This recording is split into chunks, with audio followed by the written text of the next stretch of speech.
Ngowi TV, informed economists and business perspective.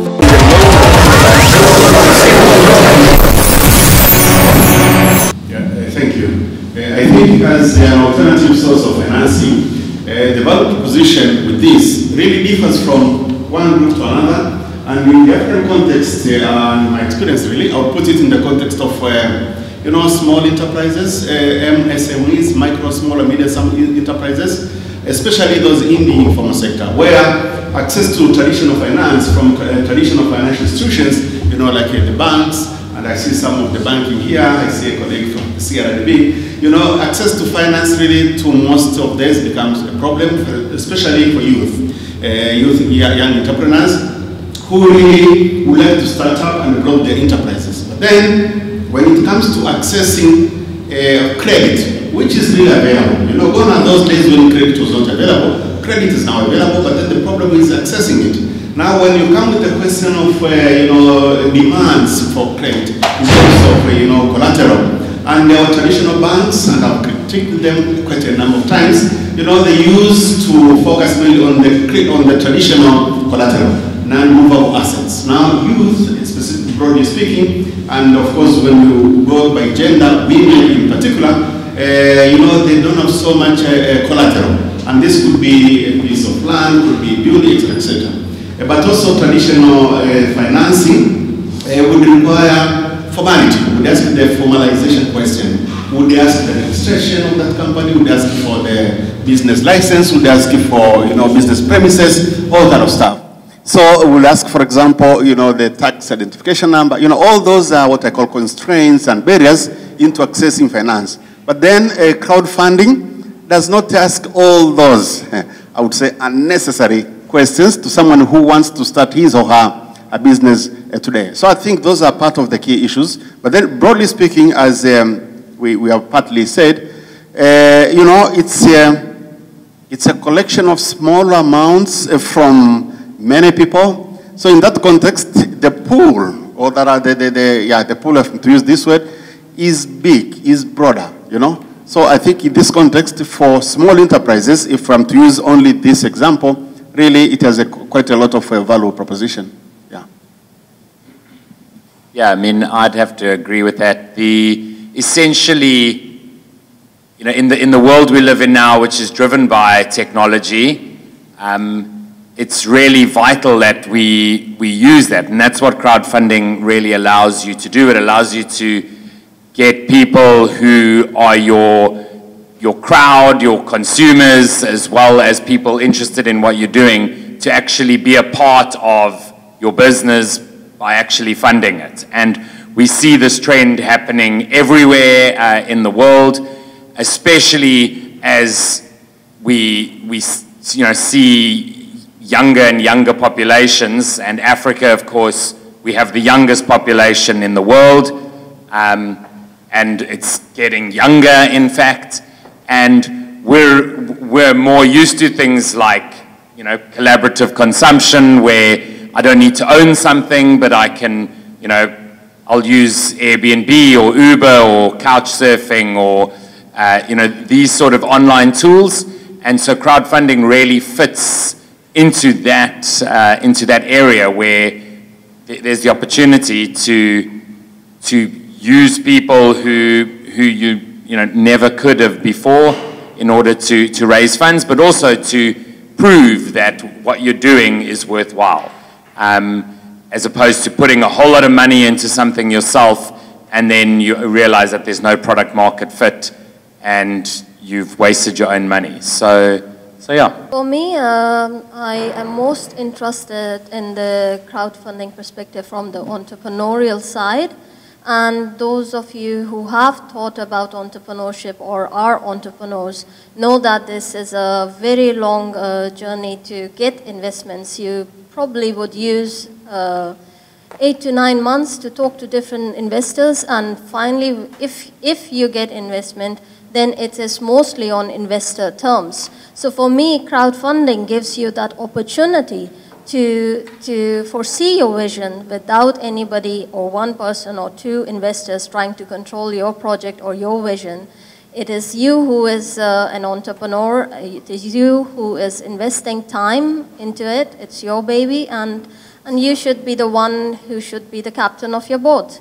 So from the power dynamics in investment world, you still retain the power. And the other aspect is this, that in crowdfunding, it's the most efficient way to do also, because if you are having an idea that has not yet been market tested, the investors, of course, it's hard to make them believe in it, and because it's their money involved, it's a huge sum. But in crowdfunding, you can diversify it with little sums, and people are more open with little sum. So you can finance your project not just in terms of financing, but at the same time, you're building your market. You're convincing the people who will fund your project are your first brand evangelists, and they are the ones that will go ahead and spread the word around. So you're not just working towards achieving finances, but you're also using your time effectively to market your product to your clients, which you don't get in traditional investment models. And you get to test your product also, because an investor might believe in it and you might believe in it, and in the end, when you have the product ready, nobody's buying for it. And you have come so far that it's a very hard fail. So in this sense, you get to test your market early, you get your brand evangelist, and you diversify the risk. So for me, from an entrepreneurial perspective, this is fantastic. Thank you. My name is Mwasapi Kiongosi. I'm coming from the Teknohama Business Incubator. I'm one of the incubatee there. And we have created since last year, May, the crowdfunding platform. I would say the first here in Tanzania, and it was based generally on normal donations. And on the second year, starting this May, we have started to implement the special section for small business incubator. So I think this is a very perfect platform for us to learn and to share what we have been learned so far. And maybe to directly on the point, I would say it's a great thing, but speaking from experience now, operating 1 year on creating an online crowdfunding platform, which serves general purpose donation, and now we are trying to focus mostly on small business, because I think we have first the cultural block, I would say. Most of locals, they really don't believe on just putting money in other people's business. We have other things which people, they could happily contribute, like weddings and stuff, but when you are going to taking money from my pocket, donating for your business, just as part of my goodwill, that is not really happening here. And also we are ending up only to have investors from abroad, who now when they want to fund Tanzanian business, they're not very much profiled, they're not exposed. So we don't have a good database or good platform where we could see those business. So what we have been doing since May this year, under the incubation project, we have been visiting small business in different groups. We have a group where we have formal institution, vocational training centers. We also visited community hubs, most of them are IT-based, and we could see they are the one who at least they have an idea of being funded. Most of people on the streets who are having even good products, they're just moving on their own. So I think even when we are trying to profile the business, most of them, I would say 90%, they have very little knowledge on the whole idea of crowdfunding and receiving funds from the other side. So taking data from Costec, which has been dealing with a lot of startups companies, most of them, almost 70%, they don't last 3 years. So now we are trying to also give them the capacity training by linking them with other institutions, which makes those startups, which will be on the platform, to be investor ready. Because no investor will give money to a startup which don't even know the basics of business. So some of them, they have ideas, some of them, they have prototypes, and some, they have even working business, but they don't know even how much they need for what. So there's still a huge gap of understanding the whole concept of crowdfunding, being ready to receive funds, and even having an exit plan. Like, I have an investor today receiving money, and if I am going to benefit, how are they also going to benefit? So I think after 3 months, we are trying to deal with those almost 30 startups, which we are calling like the first window, putting on a platform. We are reaching other accelerator programs, which at least could put them in a position where they could be fundable. Then we'll try to learn the whole curve. But naturally, most of startups, they depend from investors from other countries, who they have at least a huge and good understanding on the whole concept of crowdfunding. There are 2 institutions in Tanzania, venture capitalists here, and also we have the National Empowerment Council, Baraza la Uwezeshaji, who also they are very eager to see what we are going to learn and also going to produce the data, that because they have fundings from the government, but it's still very local. They just put on the magazine. Still a lot of people do not have the news, even when they receive the fund. It's just a grant. And in most cases in the business world, grant, they don't give the recipient enough incentives, and people, they will never receive grant throughout their lives. So I think we are trying to introduce this new thing in the country, try to learn if it will work, and if it won't work, then what kind of fashion will be working in our country. I would just like to add one thing. Like you said, people don't know much, people don't have their financial plans ready, or people don't. That's absolutely correct, but that is not just correct in crowdfunding context. It is any investor, especially foreign investor, if you go and you want foreign investment, you need to have a financial plan, you need to have a marketing plan. That is anybody who will ever invest in you, no matter which dimension, alternative finance or finance, you need to know that. So having a good idea is not enough.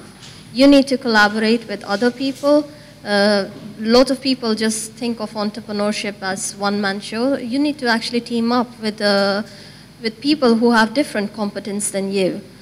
So you might have a good idea, you might be technically good, and then you can collaborate with the business person, and together you create business, and that is more sustainable way to do it. I mean, just to summarize some of the issues that you have mentioned. You talked about inclusiveness, you talked about market validation, you talked about lowering the threshold in terms of access to finance. You talked about inclusion of groups that are currently underserved by existing channels. So all of these are seen as benefits that are acknowledged, and that's great. And then you have started to highlight some of the challenges, and that is definitely the natural next question. What do you believe? I mean, we often say that the 2 greatest challenges are regulation and education. You have mentioned education, that the people need to know about that. But I want you to really contextualize to the extent possible to an African context and say, what do you believe are the challenges unique to Africa on the way to adopting this? Because this is happening, okay, out in the world.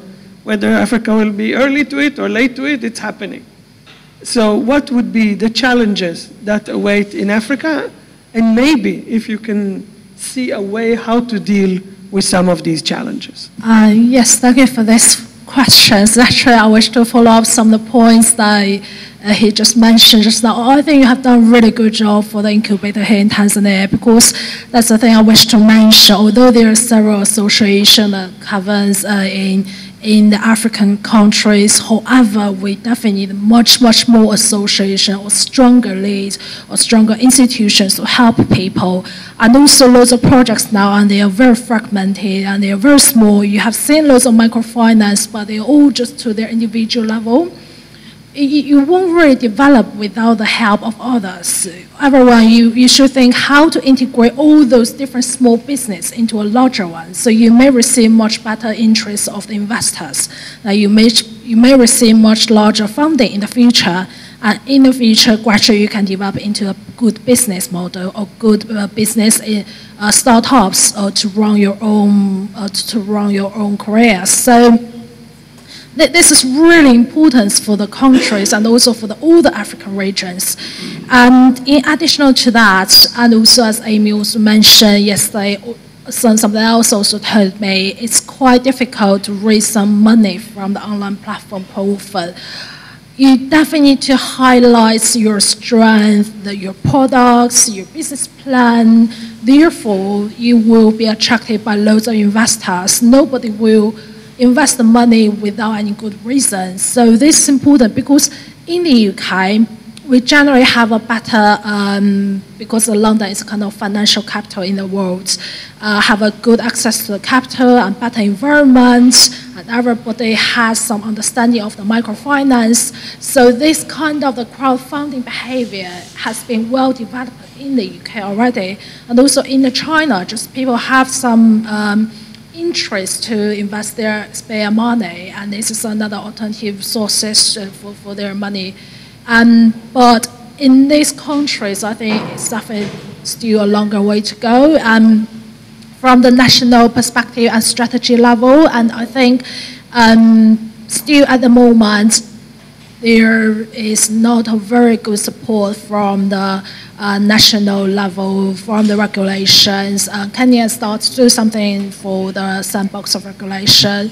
But lots of things need to be considered, and also the foreign exchange if you go across the board, and how do you attract the money from the other countries, and these kinds of the currency dealings, and the stable of the economics, and stable of everything. So these are all kinds of the challenges that we really need to think about for the African countries. And on the other side, it's actually already very good in this country and also in all the regions, because we have seen loads of promising growth in the past few years and loads of new platforms and new business model frameworks happening in 2017. We haven't really disclosed all the data relating to 2017, but we definitely have seen quite lots of that. So personally, I'm very promising with Tanzania, and also promising with the entire market. This is a large country, and you have very good resources, very good people, nice food, and nice retail. So you really need to think about how to educate people to the next level for better business in this one.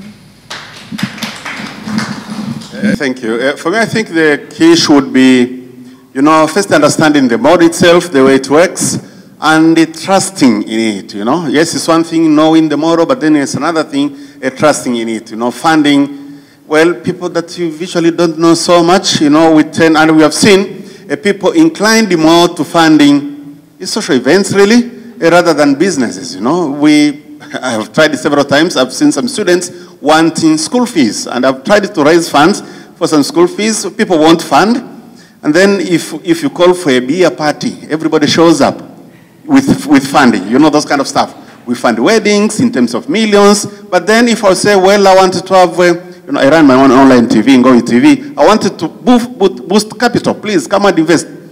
Well, hardly people come. But then say, I wanted to throw a party.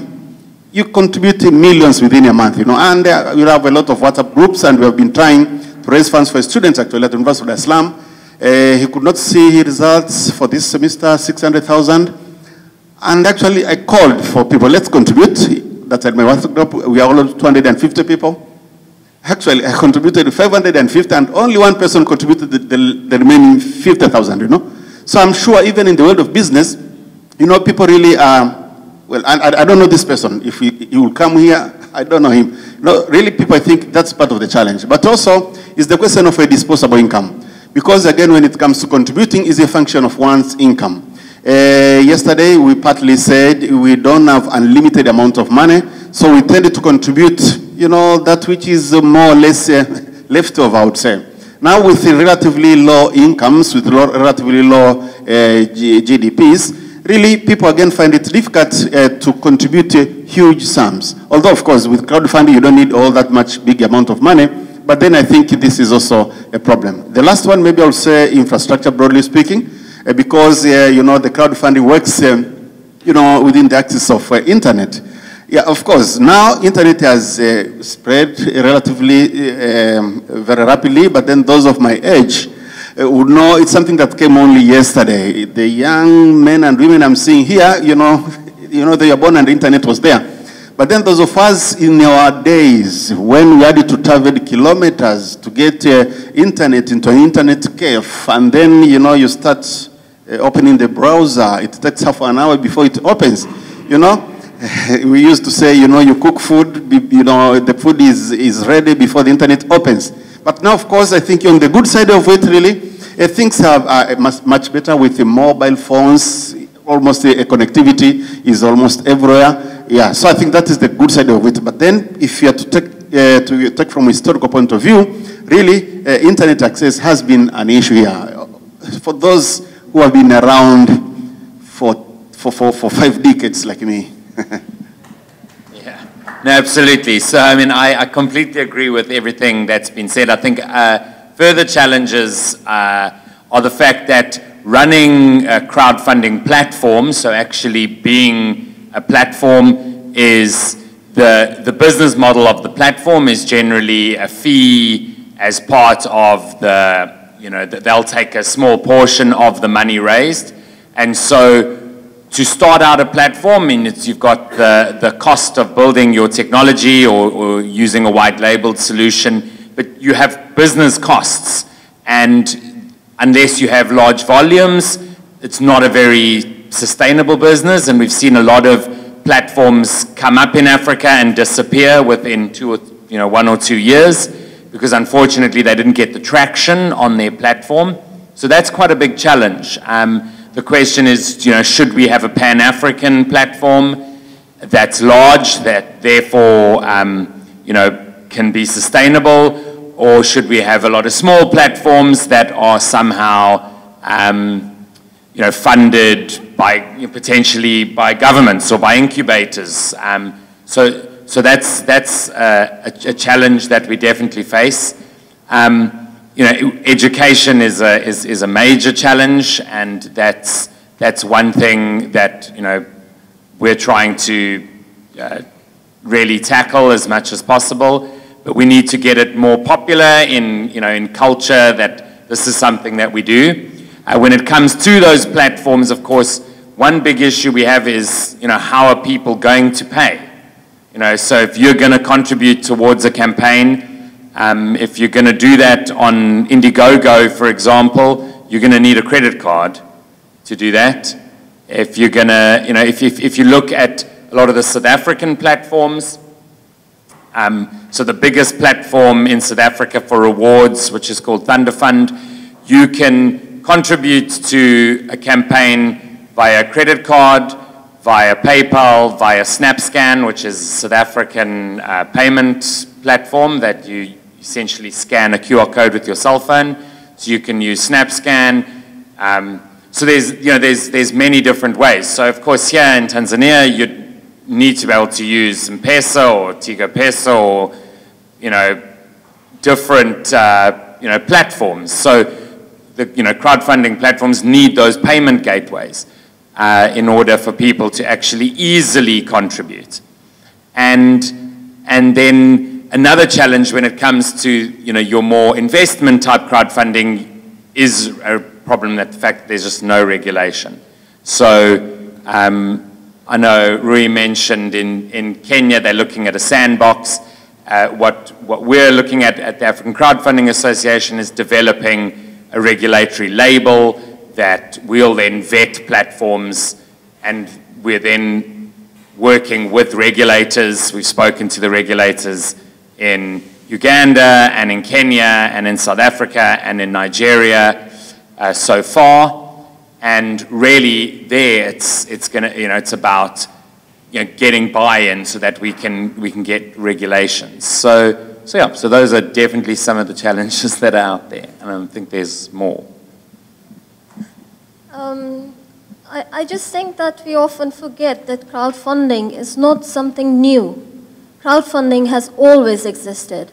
Whether we realize it or not, or we have formally given it a name, crowdfunding, in 2009, but it has always existed.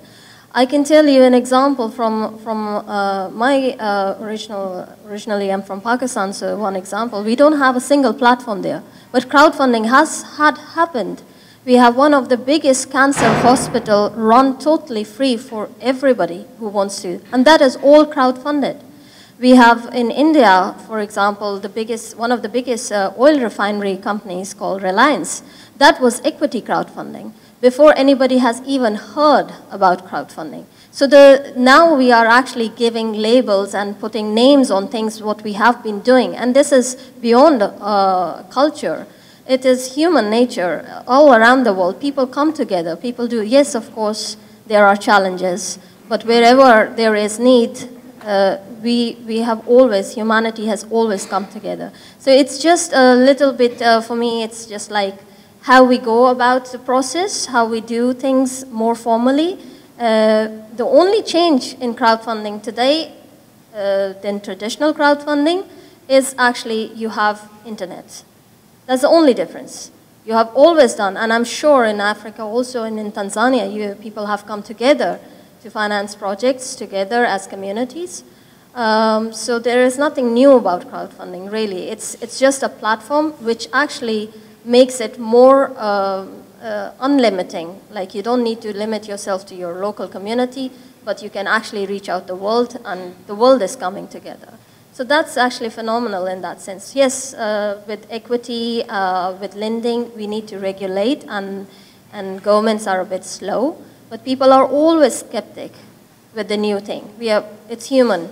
That again is beyond.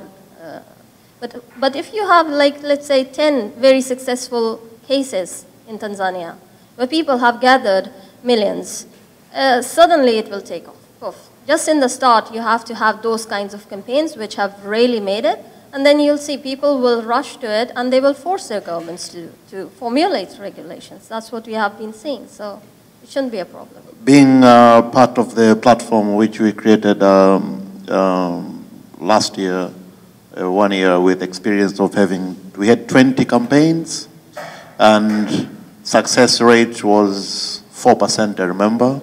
Some of them, they raised up to 4 million from people, and some of them has 0 until now.